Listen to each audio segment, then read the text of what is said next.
We're going to get started with our last couple of presentations. Yesterday was such an amazing day for me, and hopefully for you as well, of just re-encountering the goodness of who God is and how he loves and how he works for us. The tragic news that Bishop shared right before the Holy Hour made for a different Holy Hour than I was expecting. So we'll continue to pray for Theo and his family to be sure. But until that point in the day, my big takeaway had been just how hungry the Lord is for a relationship with us. That we were created for a relationship, that relationship was shattered at the fall. But that from the split second of the fall, the Lord was actively pursuing relationship with us again. And I mentioned this briefly yesterday, that in St. John Paul II's encyclical on the mission of the church, Redemptoris Missio, the mission of the church, there's this section where he talks about how there's a plurality of the church's understanding of her mission, but that there's a unanimity to it as well. And so last year, when we launched the Maintenance to Mission program, program is such a pejorative sounding word, but this plan, this vision, we really honed in on Matthew's understanding of the church's mission, which is the most technical, if you will. It's go make disciples of all nations, baptizing and teaching, right? That's Matthew 28. In Mark, it's simpler, shorter, which is typical of Mark, right? It's to preach.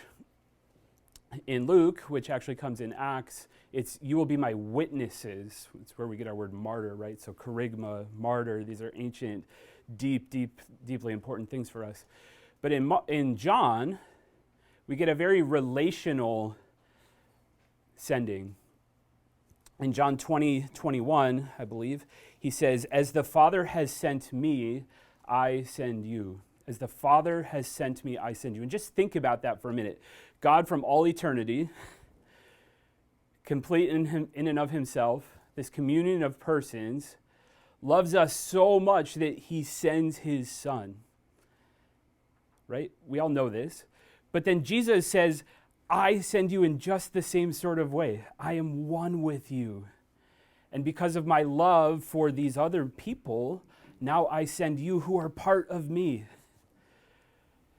This desire for relationship.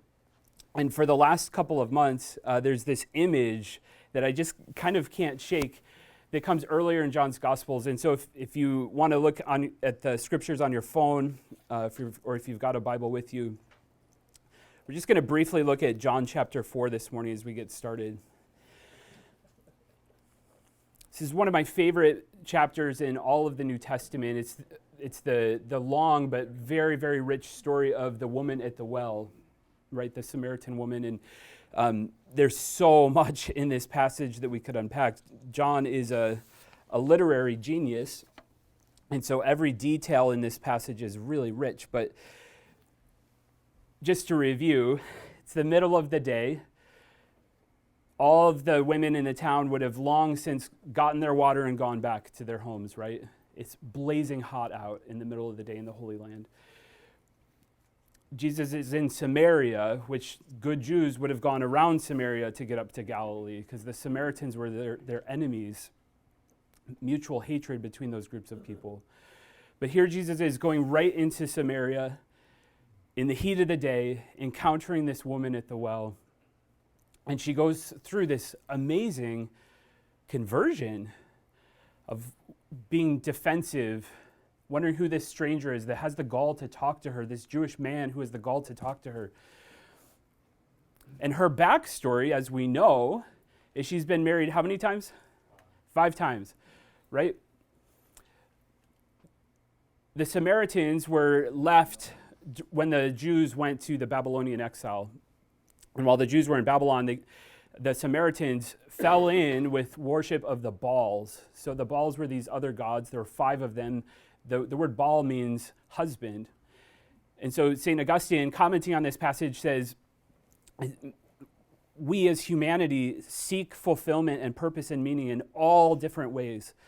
And he says these 5 husbands that she weds her to could be the 5 senses. So sensual pleasure, seeking fulfillment, seeking meaning, seeking purpose in any way possible, right? Does that sound like our secular culture? Right? We're desperately seeking meaning and value, but most of all, we're seeking love. And it fails, and it fails, and it fails, and it fails, and it fails. And Jesus says, go call your husband. And she says, I don't have a husband. And he says, you're right. The man you're with right now is not your husband. You've tried everything to be seen and known and loved. And every time you've tried, you've been seen and known and rejected. And then Jesus comes along and something different happens. Their conversation goes from standoffish to more and more personal. She starts to understand who he is slowly, right? And we could go through this line by line. It's so beautiful. Maybe you're a prophet. The Messiah is going to come. And then there's this astounding line at the end when the disciples come back. They go into town. Jesus is sitting by the well talking to this woman. They go into town to get some food. And as they're coming back, she's running into town, yelling at the top of her lungs, come see the man who's told me everything I've ever done. Right? Her life had been defined by everything she'd ever done, and it had been filled with shame and rejection. And Jesus has completely flipped that script. She finally has encountered the one who sees and knows and doesn't reject her, but loves her. And it's so profound that her narrative goes from, I am seen and known and rejected, and so I'm ashamed and I hide and I flee from social settings where people are going to know me, to running to people to tell them, come see the man who's seen and known and loved me, who's seen, knows everything I've ever done. Right? And that just sets the stage for the verse that I want to share with you guys this morning. When the disciples come back, they're all really hungry. They're walking through Samaria. They don't have any food. They go into town. They come back out, and they're like, hey, Jesus, we got some food. You should eat.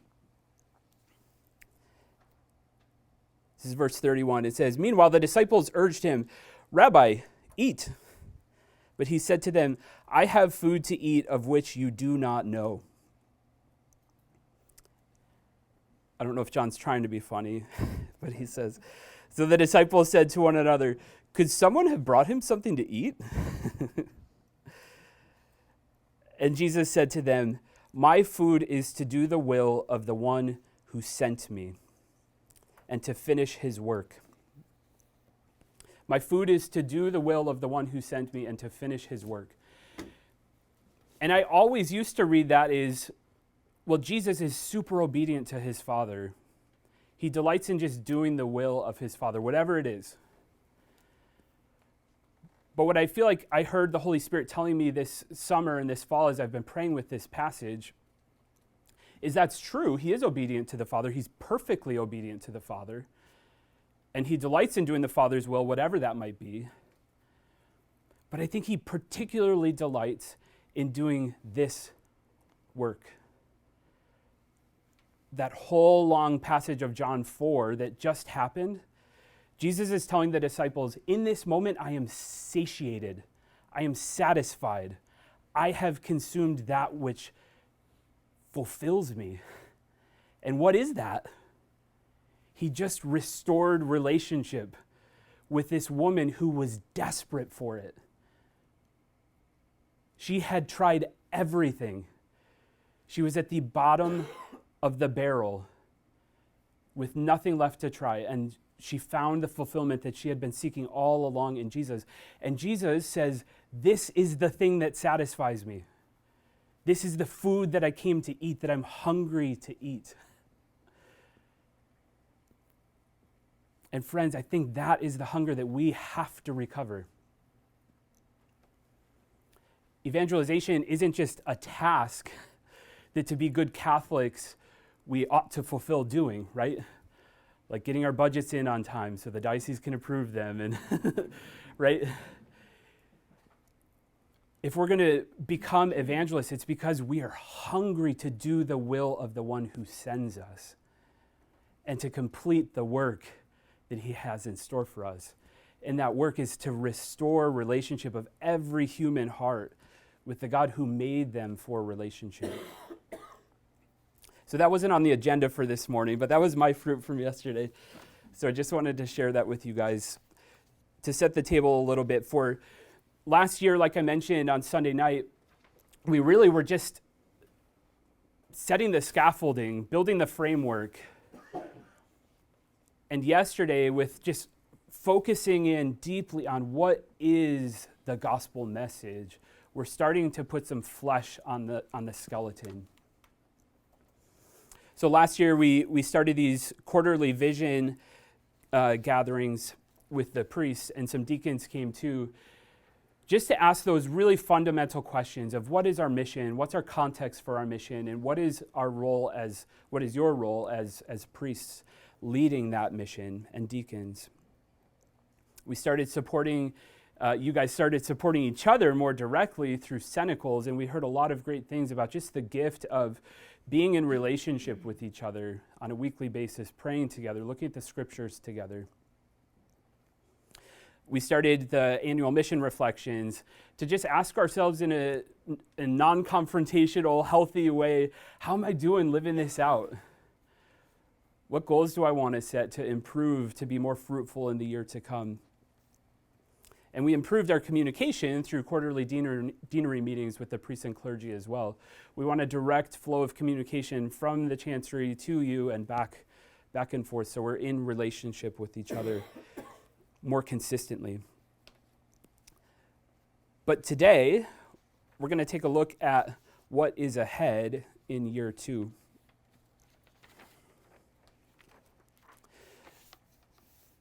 Getting a little bit ahead of myself. Here's the circle. I don't know if you need to see that again. Probably not. Our focuses for year 2 are going to flow directly from year 1. And so each of the 3 vision formation gatherings that we had addressed really, really fundamental core questions. What is our moment? What is our mission? And what is our role as leaders in that mission? And I just wanted to visit a few key points from that before we move on. So our moment, and this comes largely from Monsignor James Shea's work and from Christendom to Apostolic Mission. Not going to go through all that again, but our moment is that we no longer live in a Christendom culture here in the United States. And if we continue to approach our mission with the assumptions of a Christendom culture, it's not going to work. And the ways that we do that, we're seeing that it's not working. So traditional religious education of just passing out the books and those sorts of things are not working. And we're working as hard as we can, Peggy and I, with the religious ed directors to move towards evangelization and discipleship through catechesis of the Good Shepherd, through discipleship groups, through family faith formation, those sorts of things. The other big takeaway from that was that in an apostolic age, the primary task is evangelization. If we make the leap to catechesis without evangelizing, it falls on deaf ears. People might be intellectually curious for a little while, but once that intellectual curiosity fades, they check out, right? We have to evangelize before we catechize. That's our moment. Our mission, there's no ambiguity about this, right? Our mission is to go make disciples of all nations, to preach the good news, to be witnesses, to bring people back into relationship with the Lord. That was from Father James Mallon and his great work, Divine Renovation. And then the last bit was the indispensable role of our leadership at the parishes. And I thought Bishop Cousins did an awesome job on this. And I don't know if you guys saw the second video that I sent out from him. I did a follow-up interview on some questions that you guys submitted, and that was even better, I think, than the initial talk that he gave. So if you didn't see that, check that out. But Bishop Cousins' point was just that as priests, you guys have an indispensable role. You're the head of the body. You're the spouse of the bride of Christ, the servant of the people of God, and the shepherd of the sheep. And so mission can't happen without your leadership. But he also said you can't do it alone, and you oughtn't to try because it will crush you. And it won't be effective, and it won't use the gifts of the laity who the Holy Spirit is blessing through their baptism to live into mission. And so he recommended surround yourself with a team of people who are going to commit to making evangelization the heart of your parish. And that echoed Father James, and that echoed Monsignor Shea as well. And so the first 3 steps that we're strongly encouraging you to do are to build a team, a balanced team around yourself of people who you are helping to see this mission, who have different gifts that can help make evangelization the heart of your parish. That's step 1, building a balanced team. The step 2 is discerning and testing and casting a clear vision for becoming an evangelizing parish. What on earth does that mean? That sounds like such business speak. I want to give you an example of that. At the top of the front page of your packet, there's a quote from Evangelii Gaudium by Pope Francis. And this is like the epitome of vision casting. I dream, I have a vision of a missionary option that is a missionary impulse capable of transforming everything so that the church's customs, ways of doing things, times and schedules, language and structures can be suitably channeled for the evangelization of today's world rather than for her self-preservation. Pope Francis's vision is that everything in the church would be transformed and channeled for the evangelization of today's world, rather than merely for our self-preservation. So step 2 is clarifying what is your vision as the leader of your parish. In conversation with other people, what is your vision for how evangelization can truly become the heart of your parish? And Father James Mellon had this line that was a little sobering to me. He's like, if it's a priority, then you spend more time and more money and more resources on that than anything else. That's what a priority means. You put the most eggs in that basket. And then the third step, is to pick an evangelization tool and to commit to using it. There was a resource that we passed out last year, which I've got some more copies of if you didn't get it, of 4 solidly Catholic, really effective missionary tools that are out there. I want to add a 5th to it, though, that just came out. So the book Rescued, that you all got a copy of, is put out by Father Ricardo, obviously, but he's the head of a ministry called Acts 29, so XXIX, over in Michigan. And they just released in August an online video series with small group questions, leadership trainings, and it's all totally free, of him presenting the Kerygma. It's really well done. I haven't watched through all of it yet, but I've heard his work enough to know that it's well done. So those 4 would include Alpha, the Search if your parish is a formed subscriber, the 99 if your parish uses a lot of Ascension Press materials, and then the 4th one is Discovering Christ, or Christ's Life rather, which is a distinctly Catholic evangelization tool. Alpha started as a Protestant evangelization tool, but there's Alpha in a Catholic context. Though that's free. The Search is free if you have formed, and Rescued is free as well. The other 2 cost money.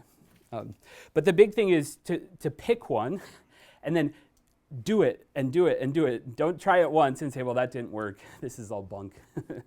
And move on. Like, commit to it. Commit to it. Those are the first 3 steps. So as far as what is ahead for this year then, to assist you all in starting to use these things, the first thing that's coming up is going to be in mid-November. On November 15th, we're going to release a video basically summarizing everything that we've done so far and explaining what is coming up in the year ahead, what is evangelization, what's the mission of the church. Somehow it's going to be like 30 minutes long. But that's for you guys to use.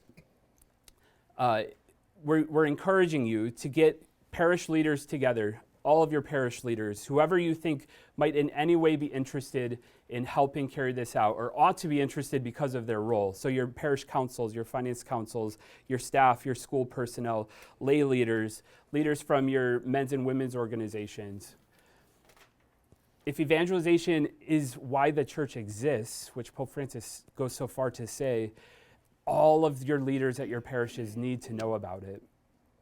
So we'd encourage you, get together, have a meal, watch the video, talk about it afterwards, do a holy hour afterwards, blame it on the Eucharistic revival. But that's really the launch. So far we've been focusing on this core nucleus of leadership in the diocese, and that's you all. But it's time to expand that. Coming up then in December, we'll have our first Vision Formation Gathering of the year. And it's the one that I might be the most excited about from the beginning. It's with Father Dave Pavanka, who's the president of Franciscan University in Steubenville. And his topic is the primacy of prayer and the agency of the Holy Spirit. The primacy of prayer and the agency of the Holy Spirit. And all of the documents on evangelization talk about this over and over and over again. We come alongside the Holy Spirit, but the Holy Spirit is the one who actually is the agent of the church's mission, the one that does it.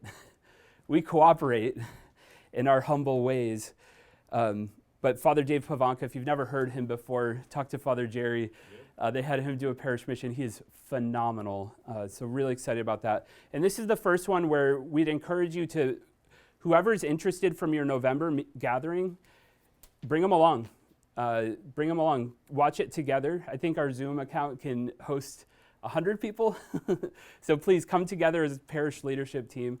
All of the ones from the past are recorded as well. So you can use those, anyone you want to bring up to speed. Those speakers ask that we post those privately, so you have to get the link from me. But this is the first one in December that we'd encourage you to bring the people who are on your team along on this journey with you. That one will also be recorded, so if there's a later date that you wanted to share that with other people, but clergy, we're hoping and expecting you to be at that. March 7th then is our next one. Still finalizing the speaker on that, but that's going to be forming and utilizing a parish evangelization team. There's a lot of different ministries out there that are talking about different sorts of teams, and there's lots of different language. So parish leadership teams is one example from Amazing Parish or Divine Renovation. You can call your team whatever you want to, but that topic or that Vision Formation Gathering is going to be about how do you actually put a team together and utilize it well. So excited about that one. And then in May, we'll actually have an in-person gathering to talk through these 3 first steps. We'd encourage you to bring your team to that. The location and time are yet to be determined, but we're holding the date of May 6th for that. It's a Saturday. To talk through and really workshop what is your parish's vision for making evangelization the heart. As Pope Francis says, again, channeling all the structures and language and all the other things of your parish for evangelization. Vision.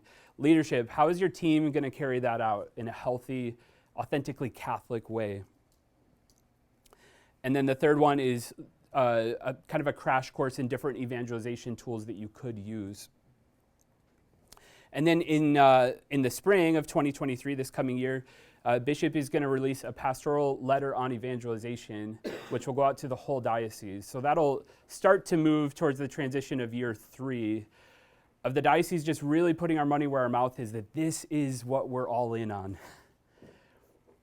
Super excited about that.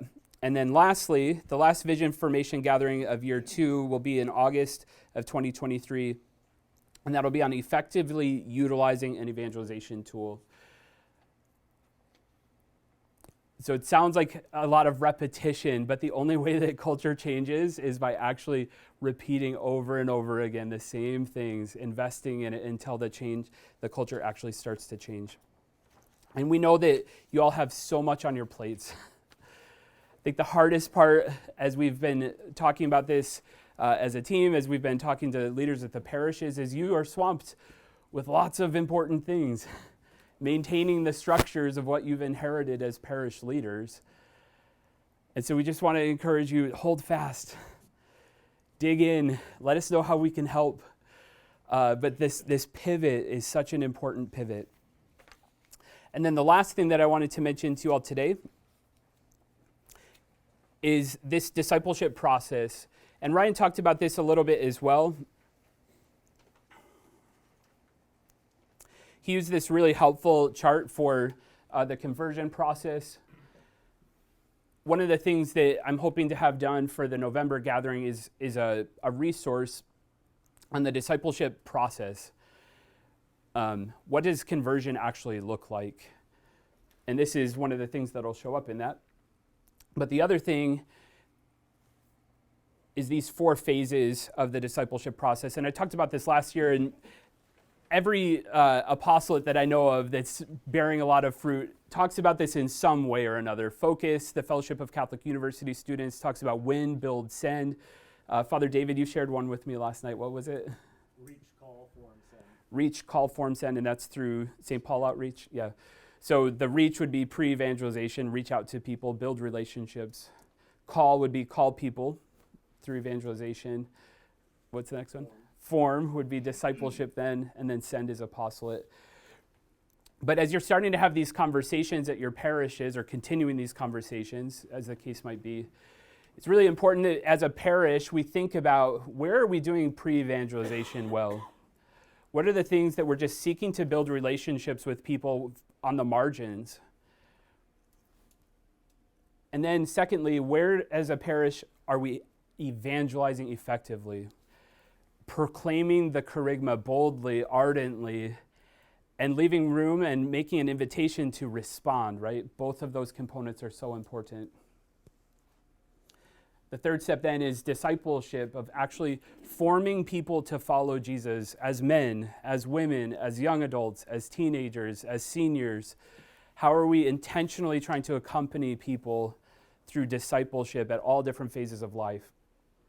And then the fourth phase is apostolate, sending people to live out their baptismal call to be missionaries in their spheres of influence, in their vocations. And we'll flesh that out more and more and more over the year ahead. So I'm super excited, brothers and sisters, to continue on this journey with you. There's a lot of exciting things coming down the pike. And Father Richie, I think, is going to flesh out a few of the specifics for us. Thank you.